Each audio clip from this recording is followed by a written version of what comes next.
Alors bonjour, voilà Pascal Lefebvre, je suis chef d'établissement, un petit établissement du nord de la France, à la frontière belge, 450 élèves, un collège avec un groupe scolaire donc de 4 écoles.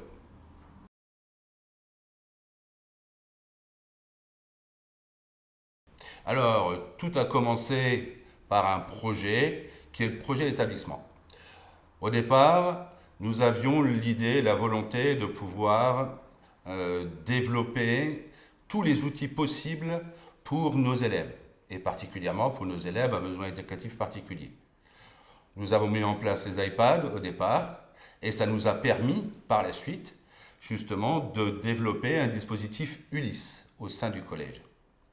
À partir de ce moment-là, l'arrivée d'élèves diagnostiqués TDA, TDAH également, nous a incité à rechercher un outil, comme l'iPad est un outil aujourd'hui pédagogique, qui pourrait aider les élèves et les enseignants à canaliser les mouvements, canaliser les élèves pour les inciter à travailler davantage. Et donc, en recherchant, nous avons découvert sur Internet ce produit, TechActive, et on a tenté, on a essayé. Dans un premier temps, on en a acheté 4, et l'immense majorité des élèves à TDA se sont retrouvés apaisés, tout en continuant à travailler.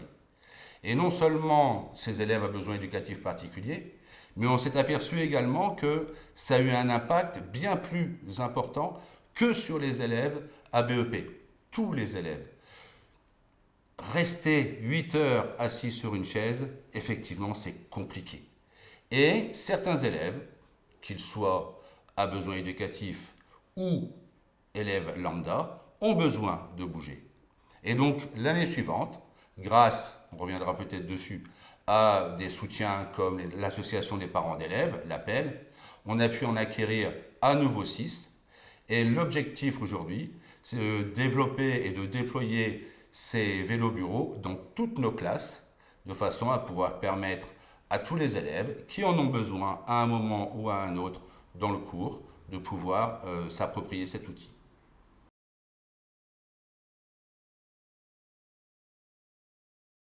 Investir dans ce type de matériel a été au début finalement un test.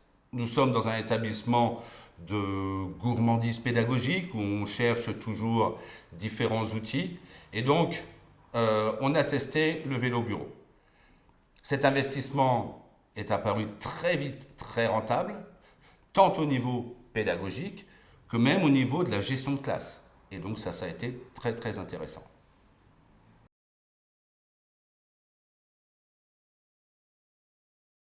Le projet est parti bien sûr du dispositif Ulysse. Et en contact avec la coordinatrice Ulysse, Madame Drouvin, nous avons recherché un outil comme les vélos bureaux. Et ça a été une évidence immédiatement dans la mise en application du résultat.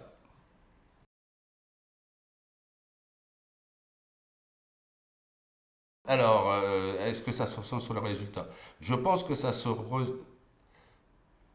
ressent sur leur capacité à pouvoir être beaucoup plus posés et à suivre le cours de façon plus traditionnelle, sans être perturbés par leurs mouvements, sans être perturbés par leur hyperactivité, en tout cas moins, et donc automatiquement, dans la gestion de classe et par rapport à leurs camarades, la classe est beaucoup plus calme. Quand un élève est hyperactif, c'est quand même souvent très compliqué à gérer. Et une anecdote, quand on a lancé le projet avec Madame Drovin sur les vélos bureaux, j'ai eu beaucoup d'interrogations. Est-ce que c'est un jouet? Les élèves vont s'amuser, vont pédaler. Et donc on l'a mis d'abord en salle Ulysse, dans le dispositif, puis en salle d'études, et puis à un moment, chez Madame Broutin, professeur de mathématiques, qui avait justement des soucis de gestion avec un élève hyperactif. Quelques semaines plus tard, nos 4 vélos qui étaient un petit peu dispatchés et essentiellement en Ulysse sont partis dans les classes à la demande des enseignants. en disant moi j'en veux un. J'en veux un parce que dans mon cours il bouge beaucoup.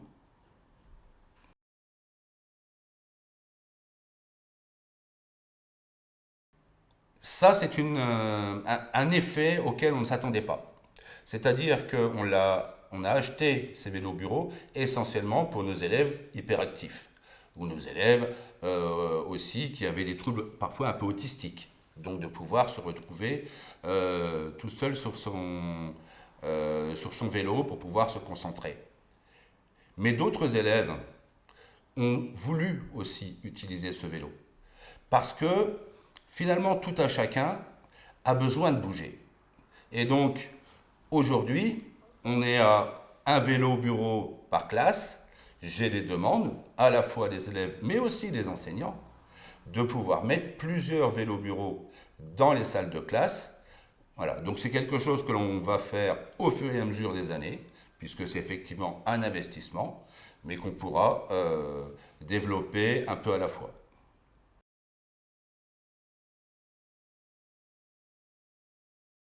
Alors très vite, les enseignants se sont aperçus finalement de l'intérêt du vélo bureau. Les discussions dans un établissement scolaire se passent souvent en salle des professeurs. Et en discutant avec le professeur qui avait eu dès le départ ce vélo bureau, ils se sont dit, mais finalement, moi j'en veux un également. À la fois justement pour permettre à tous les élèves de pouvoir participer au cours et également dans la gestion de classe.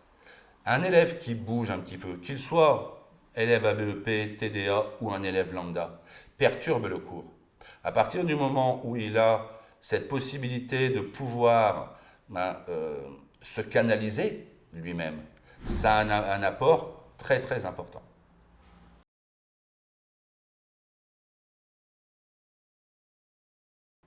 Alors, si c'était un effet de mode, on ne le ferait pas. On ne le ferait pas parce que, effectivement, ça a un coût. Et c'est pour ça que on a fait le test, on a essayé. Et les résultats, finalement, dépassent nos espérances. Et donc, c'est pour ça que la première année, un premier achat de 4 vélos bureaux. Cette année, 6 vélos bureaux sont venus compléter notre flotte. Et l'année d'après, on va continuer. Le coût n'est pas négligeable, mais nous avons, nous, la chance d'avoir des parents d'élèves, l'APL, qui nous a aidés dans ce financement. On a monté également un dossier au niveau de l'appel diocésain, ce qui nous a permis de prendre en partie le financement et une aide à ce niveau-là. Ça veut dire finalement que tout l'établissement est impliqué. Cet investissement est assez lourd, bien sûr, mais nous avons eu la chance justement de pouvoir avoir les parents d'élèves, les membres de l'appel, qui nous ont aidés. On a eu un dossier qui a été monté au niveau de l'appel diocésain pour continuer ce financement. Ça veut dire que l'ensemble de l'établissement est impliqué. À la fois l'OGEC, nous sommes un établissement catholique, donc géré par un organisme de gestion, les parents d'élèves, et donc c'est un projet ensemble. Et donc, est-ce que c'est un effet de mode?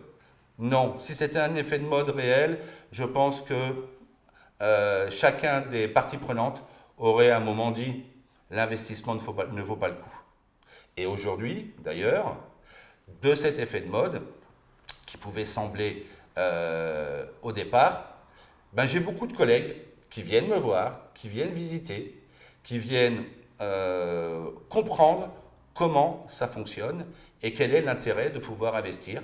Mais de la même façon qu'on a beaucoup de collègues qui viennent aussi nous voir pour voir comment nous organisons aujourd'hui la communication et la pédagogie avec le numérique et les iPads.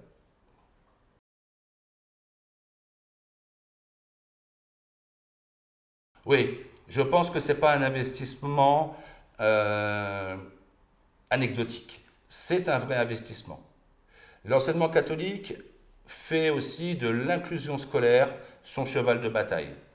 Et je pense qu'effectivement, c'est un apport énorme pour tous les élèves à besoins éducatifs particuliers, qu'on ait un dispositif Ulysse ou pas. Euh, Depuis 4 ans, 5 ans, il y a de plus en plus d'élèves qui ont des besoins éducatifs particuliers, que ce soit TDA, dyslexiques, dysorthographiques, mais dans le cadre justement de ces élèves qui ont besoin de se dépenser, de se concentrer sur autre chose que uniquement le cours, c'est un atout extraordinaire. Et comme je le disais tout à l'heure, effectivement, c'est un atout qui dépasse largement les élèves à besoins éducatifs particuliers pour tous les élèves et pour les enseignants dans le cadre de la gestion de classe. C'est un outil, effectivement, que je conseillerais à tous.